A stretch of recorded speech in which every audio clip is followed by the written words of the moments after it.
Assalamualaikum warahmatullahi wabarakatuh.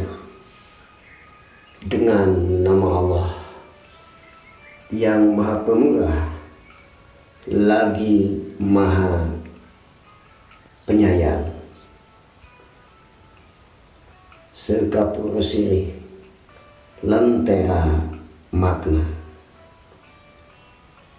perihal cinta.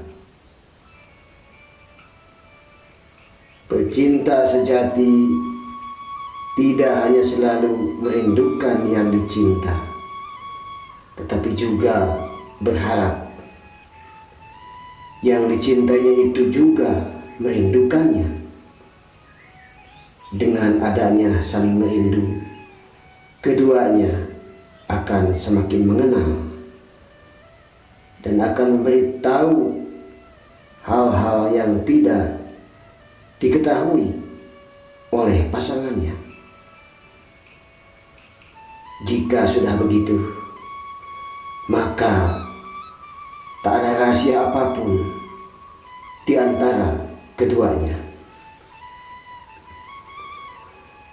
Dalam spiritualitas, pecinta sejati juga pasti selalu merindukannya dan mencari cara jalan yang terang menuju yang Maha Cinta. Namun bukan manusia saja yang selalu merindukannya dan berharap diberikan cahaya olehnya. Tuhan pun rindu untuk dikenal. Untuk apa Tuhan rindu untuk dikenal? Tentu saja bukan berarti Tuhan berhasrat untuk menjadi terkenal. Yang paling bisa dipahami dari tujuan Dia menciptakan adalah karena sifat-sifatnya, seperti Maha Pengasih, Maha Penyayang, Maha Bijak, Maha Kuasa, serta sifat-sifat kemahaan lainnya.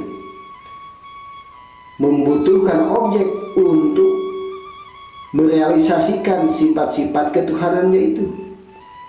Tanpa objek untuk dikasihi dan disayangi, Dia tidak bisa disebut sebagai Maha Pengasih dan Maha Penyayang. Tanpa objek cinta, Dia tidak bisa disebut sebagai Maha Cinta dan mengasihi. Cinta dan kasih membutuhkan hubungan, yakni kebutuhan kepada sesuatu yang lain. Cinta Tuhan kepada manusia adalah agar manusia mengenalnya, yang dengan mengenalnya manusia dapat pula mengenal cintanya. Pengenalan terhadap cinta Tuhan inilah yang merupakan tujuan dari penciptaan manusia dan alam semesta, sehingga manusia tidak hanya bisa mengenal cintanya, tetapi juga merasakan keseluruhan cintanya. Dengan begitu, akhir manfaat dari penciptaan hakikatnya tidak kembali kepada Tuhan, akan tetapi kembali kepada manusia itu sendiri. Allah juga berfirman dalam Quran surat Fatir ayat 15, "Hai manusia, kalianlah yang butuh kepada Allah, dan Allah Dialah yang Maha Kaya, tidak memerlukan sesuatu, lagi Maha terpuji."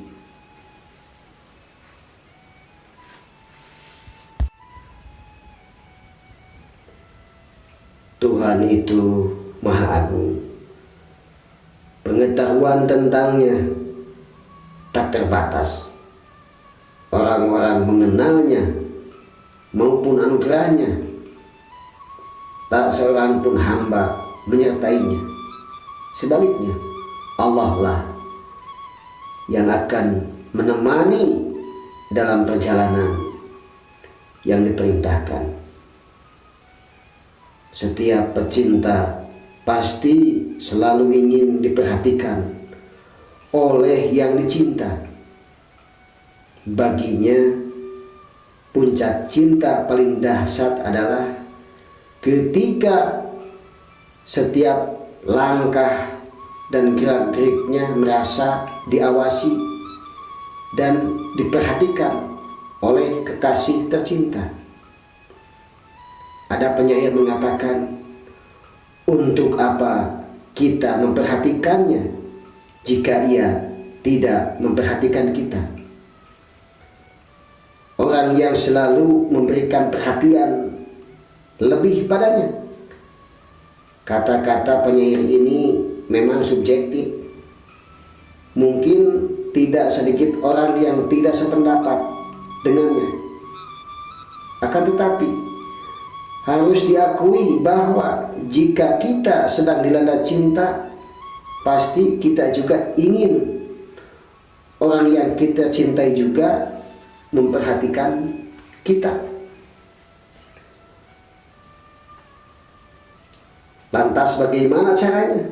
Kita tahu bahwa orang yang kita cintai itu selalu memperhatikan kita. Inilah yang juga sering ditanyakan oleh orang yang beragama. Namun sebelum pertanyaan ini mendapatkan jawaban, kita harus bertanya dulu pada diri kita. Apakah kita benar-benar mencintainya? Atau justru tidak pernah merindukannya? Seperti apapun kondisi hati kita, Dia selalu mengawasi dan memperhatikan kita. Yang Maha Cinta selalu memperhatikan kita. Sebagaimana firman-Nya dalam Quran surat Al-Baqarah ayat 186. Dan apabila hamba-hambaku bertanya kepadamu tentang aku, maka jawablah, aku itu dekat.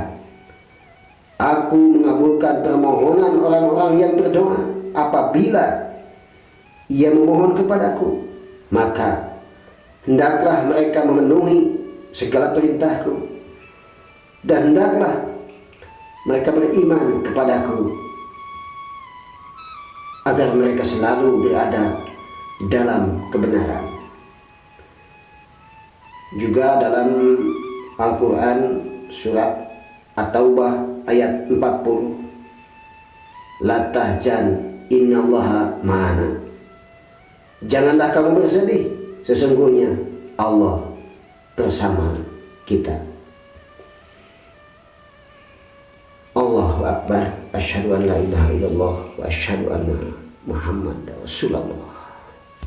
Prestasi paling tinggi seorang pecinta adalah ketika tak ada penghalang antara dirinya dengan yang dicinta.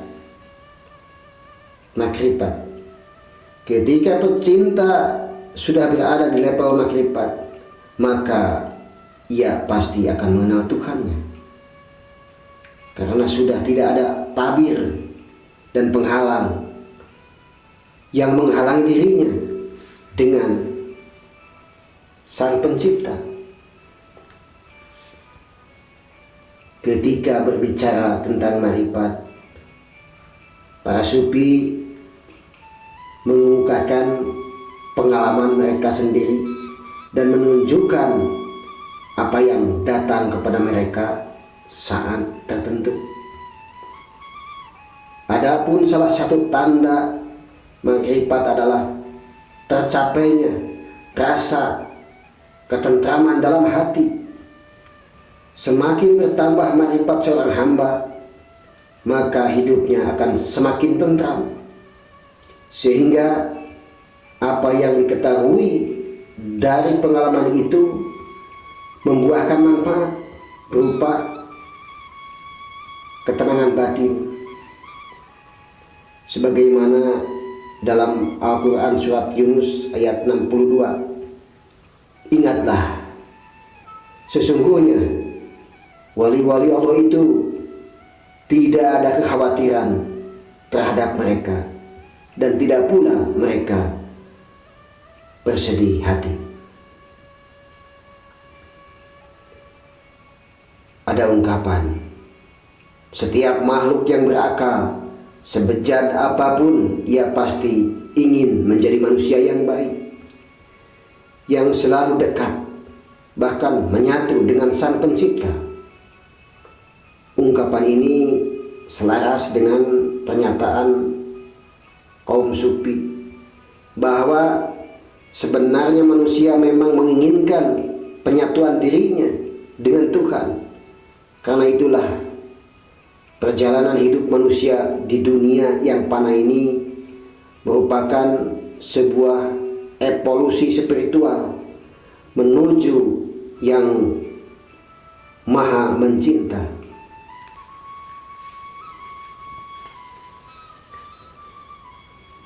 Tidak ada batasan mengenai pencarian ilmu, karena sifat dari ilmu yang tidak terbatas.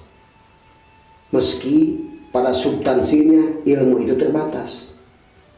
Maksudnya keterbatasan ilmu ada pada unsur materi yang ada di dalamnya. Sedangkan tidak terbatasnya ilmu terletak pada ilmu itu sendiri. Ilmu adalah pekerjaan yang paling mulia, yang paling indah dalam menghiasi jiwa.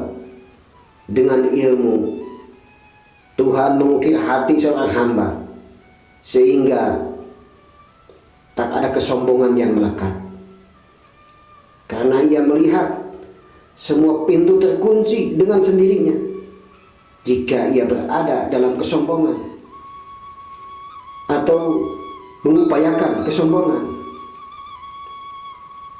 Setiap insan beragama pasti selalu berusaha mencari jalan menuju Tuhan.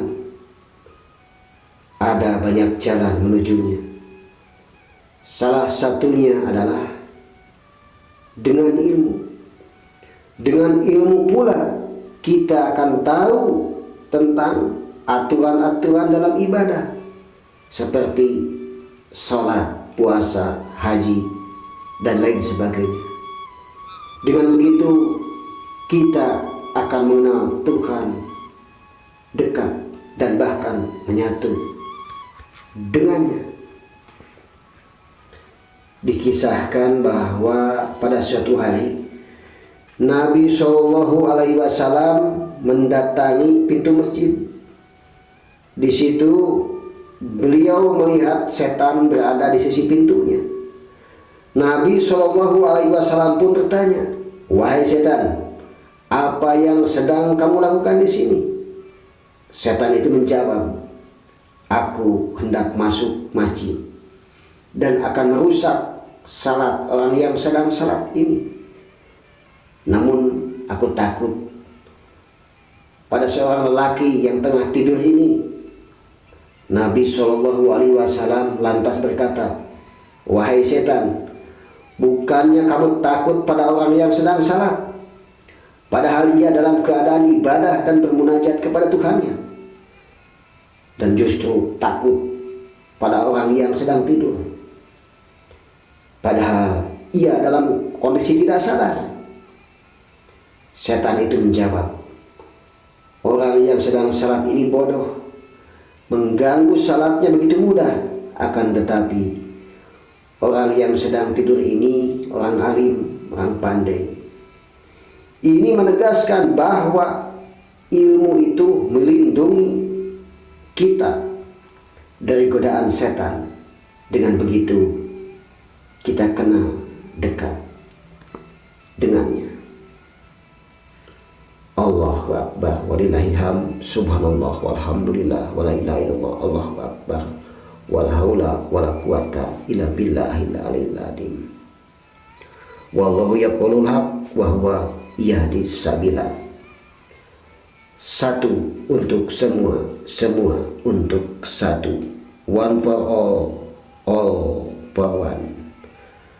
Nusantara baru, Indonesia maju, Bhinneka Tunggal Ika. Wabillahi taufik wal hidayah wal inayah. Akhirul kalam. Wassalamualaikum warahmatullahi wabarakatuh.